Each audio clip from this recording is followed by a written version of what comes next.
Selamat pagi, good morning, my students of 5th grade. Bersama dengan Mr. Angga, ya. Jadi, pada hari ini, Mr. Angga akan mengajarkan materi bahasa Inggris kelas 5, ya. Kita masih mempelajari lesson 1, ya. Tapi kita akan berfokus pada introducing others, ya. Atau memperkenalkan orang lain.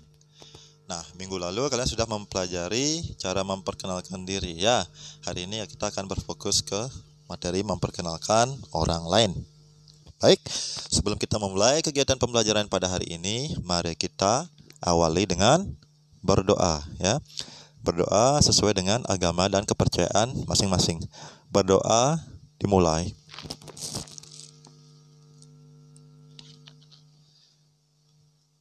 Berdoa selesai. Baik ya, Mister akan sampaikan pemaparan materi secara singkat ya. Baik, yang pertama ada kompetensi dasar. Di sini ada 2 ya. Nah, jadi kompetensi dasar sendiri ini sama dengan apa yang kalian pelajari minggu lalu ya. Jadi kita masih di materi sama ya. Kalian bisa baca-baca saja. Itu ada KD 3.1 dan KD 4.1. Ya, jadi kalian wajib menguasai skill-skill tersebut ya di akhir pembelajaran. Nah, berikut ya ilustrasi ya tentang bagaimana memperkenalkan orang ya. Kira-kira seperti apa sih? Nah, di sini kalian bisa lihat ya sekilas. Oke, saya ada dialog, jadi kita lakukan bersama-sama ya. Mungkin ulangi setelah Mr. Angga. Hi Paul, she's Joanna, my friend. Pleased to meet you, Paul. Pleased to meet you too, Joanna. Nah, seperti itu ya, cara memperkenalkan teman misalkan. Nah, jadi kalian bisa di akhir pembelajaran ya, dipraktekkan. Nah, berikutnya adalah pronouns atau kata ganti orang. Nah, jika kalian mempelajari cara memperkenalkan orang lain, kalian wajib mengetahui pronouns atau kata ganti orang, ya. Nah, jadi apa sih itu pronouns? Dalam bahasa Inggris, pronouns dibagi menjadi beberapa, ya. Nah, tapi yang akan kita pelajari pada hari ini adalah, nah 2 ini, ada subject pronouns dan possessive adjectives, ya. Oke, nah kalian bisa simak itu. Jadi untuk artinya sendiri pasti semua sudah tahu ya, kan sudah pernah kita bahas waktu kalian masih duduk di bangku kelas 4. Oke, kita berfokus ke subject pronouns terlebih dahulu ya. Jadi subject pronouns itu ada I, you, they, we, she, he, dan it ya. Jadi pertama coba kita fokus ke nomor 1 ya, itu ada subject pronouns I. Singkatnya, subject pronouns itu digunakan dalam membuat suatu kalimat ya. Jadi fungsinya subject pronouns itu adalah sebagai subjek, hanya berfungsi sebagai subjek. Dia bisa berdiri sendiri ya. Nah, setelah subjek pronouns ini biasanya ditambah dengan kata kerja utama. Kata kerja utama itu bisa verb one atau to be ya. Nah, di sana pada contoh itu memakai to be ya. Jadi to be dari I itu adalah am. Nah, komplement atau pelengkap ya, agar kalimatnya tidak terdengar janggal. Nah, jadi pelengkap di sini wajib diisi juga. Nah, itu ada. Jadi contoh kalimatnya adalah I am Angga. Saya adalah Angga. Oke, nomor 2 contohnya adalah you ya. Jadi subject pronouns-nya adalah you. Nah, kata kerja utamanya memakai to be ya. To be-nya adalah are ya. Jadi sama tambahkan pelengkap atau komplement itu amazing ya. Jadi kalimatnya you are amazing. Nah, yang ketiga itu ada they ya. Subject pronouns-nya adalah they. Jadi kata kerja utamanya itulah memakai verb one ya. Sebenarnya untuk kata verb di sini sendiri itu bisa ada gini ya, ada kata kerja atau verb 2, ada verb 3 dan seterusnya. Tapi fokus kita kali ini adalah memperkenalkan diri ya. Jadi biasanya kalau memperkenalkan diri kita menggunakan present tense ya. Jadi kata kerja atau verb 1. Nah, seperti itu. Jadi verbnya sana adalah sebenarnya come ya. Itu ditambahkan dengan from. Jadi come dan from itu tidak bisa dipisahkan ya. Nah, di sana pelengkapnya atau komplementnya adalah Bali. Jadi kalimatnya they come from Bali. Oke, kita ke nomor 4. Subjek pronouns-nya adalah we. Jadi kata kerja utamanya adalah study. Jadi komplement atau pelengkapnya ya misalkan at Pelita School ya. Jadi kalimatnya we study at Pelita School. Oke, yang kelima ada she. Kata kerja utamanya adalah has. Dan komplement atau pelengkapnya adalah one sibling. Nah, jadi kalimatnya she has one sibling. Oke, yang keenam ada he ya. Nah, untuk he sendiri itu memakai to be ya sebagai kata kerja utamanya. Jadi komplementnya adalah a student. Kalimatnya he is a student. Oke, yang terakhir adalah it ya. Kata kerja utamanya adalah is. Komplement atau pelengkapnya adalah my dog. Jadi kalimatnya menjadi it is my dog. Oke ya, sekian penjelasan untuk subjek pronouns ya. Jadi ingat, subjek pronouns itu fungsinya sebagai subjek dalam kalimat ya. Dia bisa berdiri sendiri tanpa tambahan. Ya maksudnya tambahan di sini dia tidak memerlukan mungkin kata benda ya atau noun atau sebagainya. Jadi setelahnya itu bisa ditambahkan kata kerja utama ya. Jadi kunci kalimat itu adalah subjek dan kata kerja utama. Nah, seperti itu. Baik, sekarang kita beralih ke possessive pronouns ya. Nah, dari namanya possessive ya, berarti kepemilikan. Nah, jadi itu contoh dari possessive pronouns ya, ada my, your, their, our, her, his, dan its ya. Jadi yang namanya possessive pronouns ini dia harus ditambahkan noun.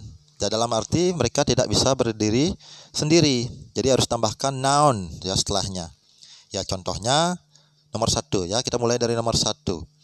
My ya possessive pronouns-nya adalah my, noun-nya adalah name. Nah, maka digabung mereka menjadi subjek di sana ya. Jadinya my name.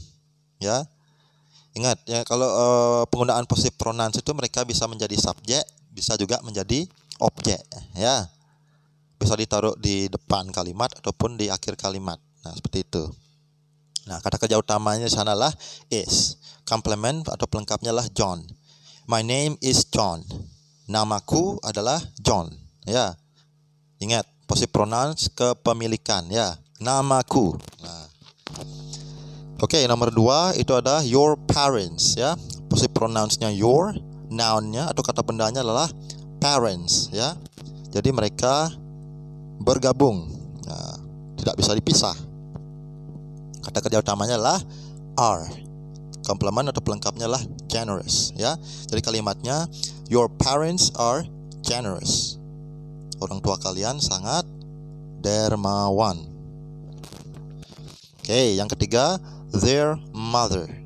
Ya, artinya ibu mereka. Ya. Jadi kata kerja utamanya sana adalah verb 1 yang pakai verb 1. Jadi works di sana. Dan komplement atau pelengkapnya adalah as a teacher. Nah, jadi kalimatnya their mother works as a teacher. Oke. Ibu mereka bekerja sebagai seorang guru. Oke, yang keempat possessive pronouns-nya adalah our ya, noun-nya adalah siblings. Our siblings.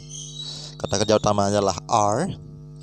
Sedangkan komplement atau pelengkapnya itu adalah students ya. Kalimatnya menjadi siblings or students ya. Saudara-saudaraku adalah siswa. Nah, seperti itu ya. Oke, yang berikutnya nomor 5 ada her ya. Possessive pronouns-nya her, noun-nya adalah hobby. Ya, her hobby. Hobinya ya. Ya, nya di sini mengacu ke perempuan ya. Oke. Terus kata kerja utamanya adalah is, komplement atau pelengkapnya adalah dancing. Ya, jadi kalimatnya adalah her hobby is dancing. Oke, yang berikutnya nomor 6 ada his sebagai possessive pronouns dan noun-nya di sana adalah friend. Jadinya his friend. Jadi temannya ya. His di sini mengacu ke laki-laki atau pria ya. Kata kerja utamanya sana adalah lives. Complement atau pelengkapnya adalah in Japan. Kalimatnya, his friends lives in Japan. Oke, mohon maaf, salah ketik ya untuk kalimatnya. Friend-nya itu tidak ada huruf S-nya. Oke. Yang berikutnya nomor 7, possessive pronouns-nya adalah its, noun-nya adalah tail. Its tail. Ekornya ya. Jadi mengacu ke kata benda. Kata benda di sini bisa binatang, bisa juga tumbuhan, bisa benda hidup atau benda mati ya. Nah, jadi kata kerja utama adalah is, sedangkan complement atau pelengkapnya adalah long. Its tail is long. Ekornya panjang ya. Ya, seperti itu. Nah, jadi Mr. Angga harap penjelasannya jelas ya. Oke, baik. Sebenarnya untuk subject pronouns dan possessive pronouns itu berkaitan ya.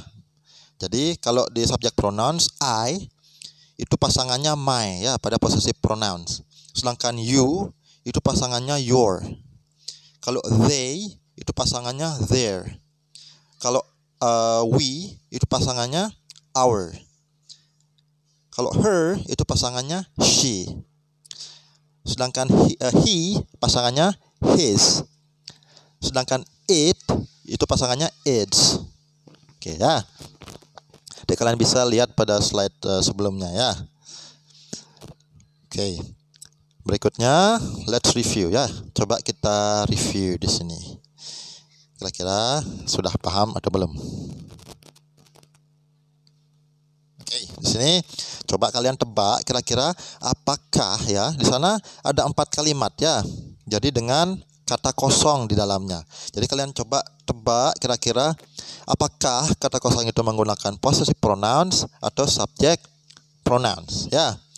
Jadi kuncinya adalah, nah dalam setiap kalimat dalam setiap nomor ya itu ada 2 buah kalimat ya. Jadi kuncinya itu adalah pada kalimat sebelum atau sesudahnya itu. Ya, untuk menentukan apakah dia menggunakan possessive pronouns atau menggunakan subject pronouns ya.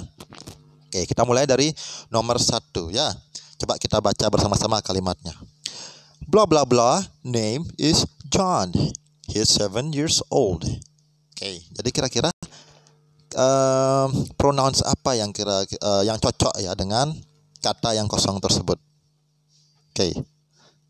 Kuncinya ada pada kata his ya, ada pada kata he ya. Nah, coba Mister beri waktu 5 detik untuk berpikir. Oke, cukup? Oke, jadi jawabannya apa? Good job. Jawabannya adalah his ya. Kuncinya ada pada kata he ya. Oke, coba kita bahas. His name is John. He is 7 years old. Oke, his. Mengapa pakai his? Karena ada kata name ya di setelahnya itu.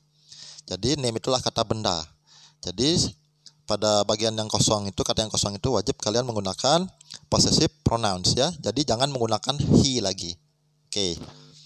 Selanjutnya nomor 2. Nah, coba ditebak. Kita baca dulu kalimatnya ya. She is Nina. Bla bla bla, hobby is swimming. Nah, kira-kira pronouns apa yang tepat untuk mengisi kata yang kosong tersebut? Kuncinya itu ada pada subjeknya ya, atau subjek pronoun she. Nah, coba Mister beri waktu kalian 5 detik untuk berpikir.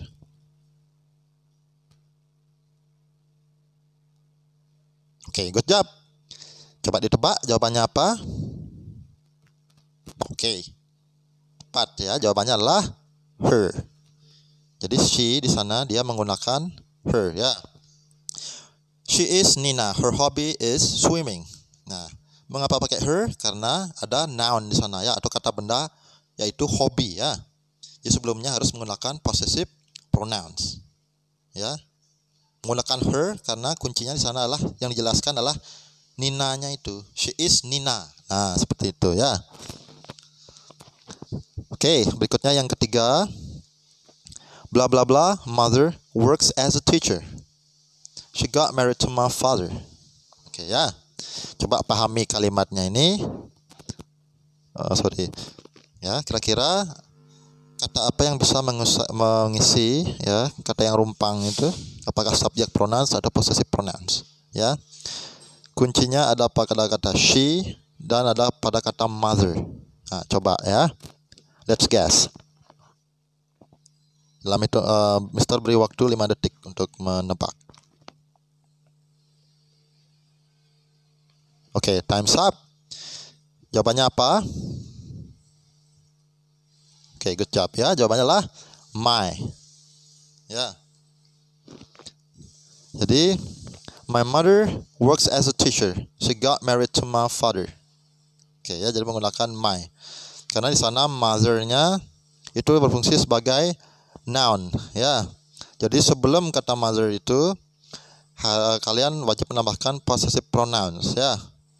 Jadi tidak menggunakan subject pronouns. Karena setelah subject pronoun seharusnya ada kata kerja utama. Yang mana kata kerja utamanya di sana adalah works ya. Oke, selanjutnya kita ke nomor 4 yang terakhir. Kalimatnya, they come from Bali. Blah blah blah, live at Bismarck Street number 8. Oke. Sekarang coba ditebak kira-kira apa kata yang tepat mengisi kata yang kosong itu ya. Pronouns apa yang tepat? Kuncinya ada pada kata they dan ada pada kata live ya, setelah kata yang rumpang itu. Nah, oke, lihat live itu, coba kalian perhatikan live itu apakah dia kata benda atau kata kerja. Nah, seperti itu. Oke, Mister beri waktu kalian 5 detik untuk menjawab.